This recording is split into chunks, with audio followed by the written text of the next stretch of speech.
Трябва тук някой да ме снима. Това е снимка на този циркус. И какво значи надписа на вашата панелка? Има ли адекватен ли днес? Актуален ли е по-скоро? Винаги е актуален, стига да има хора, които да носят шибаната панелка с този надпис. Винаги да постигат целите. Мислите ли, че винаги ще има комунисти, теки за и съветски паметници в България? Да, ще трябва в съда, като се експеримент тотално вече. Покажете как са изкривява. Когато ходи по голяма нужда, той пак е репрезентирате. Да, друг въпрос тогава. Другия въпрос, казахте, че идвате от бъдещето. Какви са хората? Какви са хората в бъдещето? Слънцето защо не изгаря, защото в Вселената всичко е на стоп педан.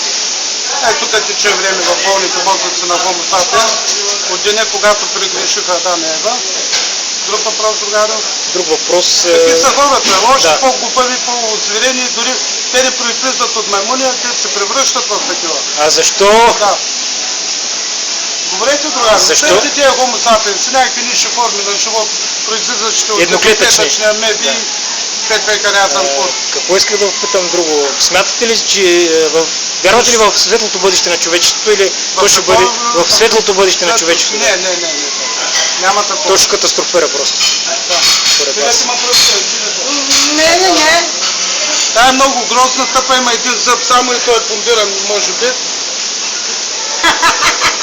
Иначе обичам, има хубав смях, така е клезнала.